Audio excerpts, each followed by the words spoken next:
ito hong sa ngayon na sinasabi po na posibleng itong mag-curve at bumalik po sa par. Ano pong paliwanag doon, Secretary? Okay. Meron po kasing bagyo na nabuo na dito sa labas pa ng Philippine Area of Responsibility na papasok either bukas o sa linggo. Tatawagin itong Tropical Depression Leon. At sa pagitan at yung outer band naman ng Christine, yung nandyan sa Visayas, yung southwesterly wind flow, yung tinatawag nga nilang may pagka-steering, pagtulak at pag-ikot ng bagyo nakaka-influensya itong dalawa. At kung narinig nyo na yung term na Fujiwara effect, may dalawang bagyong parang sumasayaw, may counting epekto to dahil nga mahihila ng konti. Pabalik sa par ang bagyo na Christine. Kaya po nagre-recover. Pero ang senaryo po na nakikita ng Diyos ni Pag-asa, most likely itong si Leon ay papuntang northwest at magre-recover papuntang Japan. At pagkatapos po niyan ay maghihiwalay na silang dalawa. Pero ang nangyayari kay Christine, hanggang next week ay nandun pa sa vicinity kung saan siya ngayon at sa labas ng par, titigil. So just outside of Vietnam and China po siya. Opo. Pag naghiwalay na, diretso na sa mainland Asia. Opo. So sir, ito na ho ba yung Fujiwara effect o kahalintulad lang? Paano po? Hindi pa talaga matatawag na Fujiwara effect kasi may definition yun na may distansyang 1,400 kilometers. Malayo pa siya.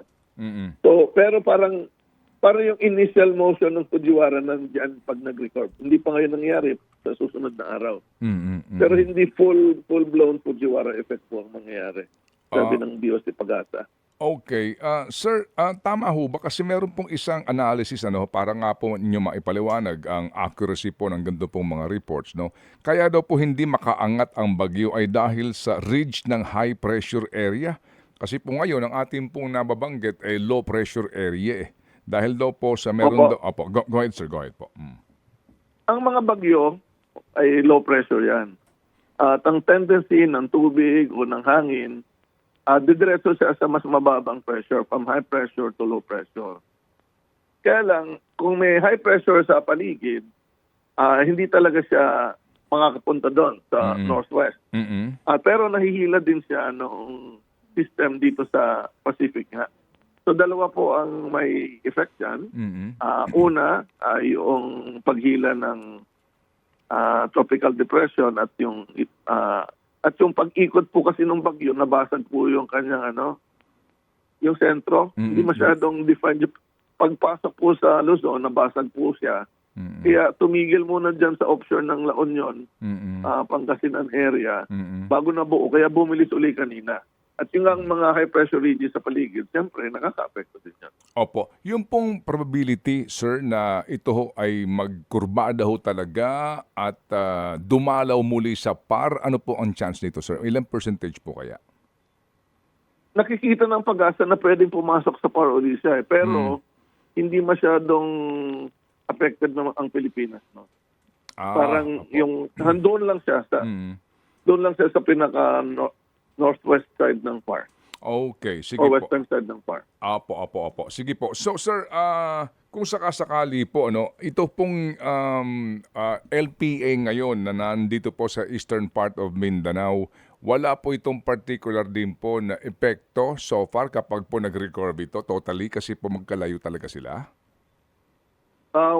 Ang epekto lang niya kay Christine, parang yung na-influenzahan niya na bumalik ng konti sa loob ng par. Pero yun lang. Ang nakikita ng Pag-asa, magre-recur siya. Yun yung most likely scenario.